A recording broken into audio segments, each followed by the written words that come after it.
ಒಬ್ಬರು ನಿಮ್ಮ ಮೇಲೆ ಭಾಳ ನಂಬಿಕೆ ಇಟ್ಟಿರ್ತಾರೆ. ಆ ನಂಬಿಕೆಯನ್ನು ಯಾವಾಗಲೂ ಕಳ್ಕೋಬಾರ್ದು. ಒಂದು ಸಣ್ಣ ಉದಾಹರಣೆ ಹೇಳ್ತೀನಿ. ಒಬ್ಬ ವಿದ್ಯಾವಂತ, ಬುದ್ಧಿವಂತ, ಶ್ರೀಮಂತ ಅವ್ರ ಮನೆಗೆ ಹಾಲು ಹಾಕಲಿಕ್ಕೆ ಹಾಲಿನ ವ್ಯಾಪಾರಸ್ಥ ದಿವಸ ಬರ್ತಿರ್ತಾನೆ. ಈ ವಿದ್ಯಾವಂತ, ಬುದ್ಧಿವಂತ, ಶ್ರೀಮಂತ ಇವನ ಹತ್ರ ಒಂದು 50 ರೂಪಾಯಿದು ಒಂದು ಹರಕು ನೋಟ್ ಇರ್ತದೆ.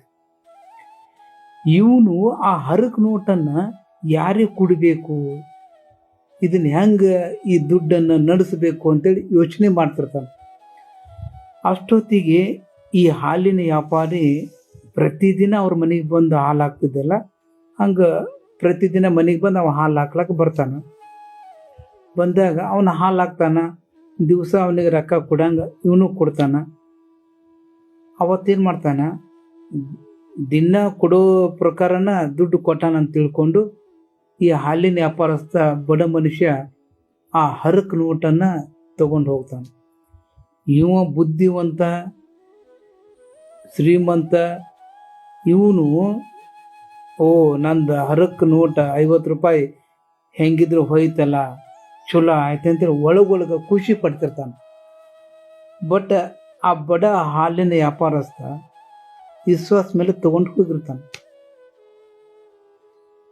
ಆ ಬಡ ವ್ಯಾಪಾರಿ ವಿಶ್ವಾಸ ಮೇಲೆ ದುಡ್ಡು ತಗೊಂಡು ಹೋಗಿರ್ತಾನಲ್ಲ, ಮನೆಗೆ ಹೋಗಿ ಆ ದುಡ್ಡನ್ನು ತೆಗೆದು ನೋಡಿದಾಗ ಅದು ಹರಿದಿರ್ತದಲ್ಲ, ಅದು ಹರಿದಿದ ನೋಟನ್ನು ನೋಡಿ ಮನಸ್ಸಿನಲ್ಲಿ ಭಾಳ ನೊಂದ್ಕೊಂಡ್ಬಿಡ್ತಾನೆ.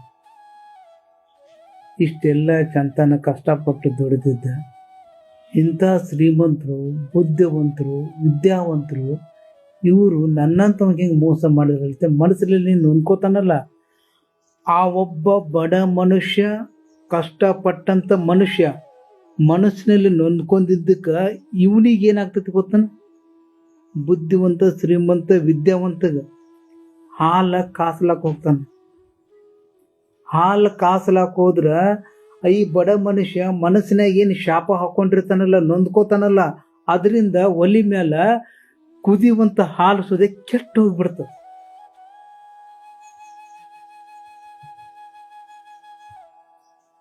ಹಂಗ ಒಬ್ಬ ಮನುಷ್ಯ ನಿಜವಾಗಲೂ ಮನಸ್ಸಾರೆ ನಿಮ್ಮನ್ನು ಹರಿಸಿದರೆ, ಹಾರೈಸಿದರೆ ನಿಮಗೆ ಒಳ್ಳೇದಾಗ್ತದೆ.